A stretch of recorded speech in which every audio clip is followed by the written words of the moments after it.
नमस्कार मंडळी, स्वागत आहे तुमचं आमच्या चॅनलमध्ये। आवाज महामुंबईचा, शोध बातमीचा, कौल मनाचा। चला तर मग आमचे चॅनल लाईक करा, शेअर करा आणि सबस्क्राइब करा। धन्यवाद। श्रीवर्धन बागमांडला बसचा अपघात, 3 प्रवासी जखमी। रायगडमधील श्रीवर्धन बस डेपोमधील श्रीवर्धन बागमांडे मुंबई भरधाव बसने 3 पादचाऱ्यांना उडवले। यामध्ये 2 महिला तर 1 पुरुष यांचा समावेश असल्याची माहिती मिळाली। जखमींना उपजिल्हा रुग्णालयात दाखल करण्यात आले। सदर ही गाडी श्रीवर्धनवरून मुंबई जाण्यासाठी 7 वाजता सुटून बागमांडला येथे 7:30 वाजता आली असता रस्त्यावरून पादचाऱ्यांना लोकांना उडवलं असून गंभीर जखमी झाले आहेत। स्थानिकांच्या माहितीनुसार एसटी बसचा सामान ठेवण्यासाठी जो दरवाजा असतो तो ड्रायव्हरच्या हलगर्जीपणामुळे दरवाजा उघडा राहिला आणि रस्त्यावरून जाणाऱ्या लोकांना घासून दुखापत झाली।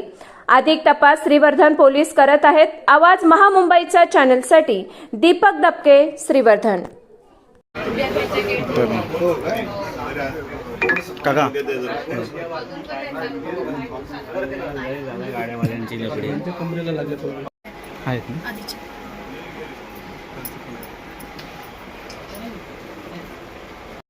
उसने अपने कोलीवार के 2 लोग थे और आदिवासी 3 लोग थे। उनको ठोक के आ गए, पूरा चमड़ा जिंगा वो गाड़ी का अटक गया, वो औरत औरत का, और ठोकर उधर से भाग गया। दोनों भी पिए ले, कंडक्टर भी और वो भी।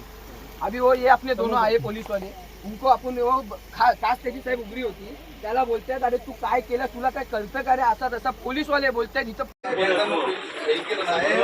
अनुभव आहे काय म्हणून बाई, आम्हाला हे सगळे अनुभव आहे, नंतर कोण लक्ष देत नाही। बरोबर आहे, त्या ड्रायव्हर जर कारवाई नाही झाली, ऍक्सिडेंट नाही झाला तर श्रीवर्धन डेपोतनं एक पण गाडी बाहेर काढणार नाही तुम्हाला आज सांग। आणि आता यांचा खर्च कंप्लीट पूर्ण करायचा तुम्ही, पूर्ण होईपर्यंत। नाही तर आम्ही पाठ सोडणार नाही, एसटी डेपो मधून सगळं पब्लिक घेऊन येऊ।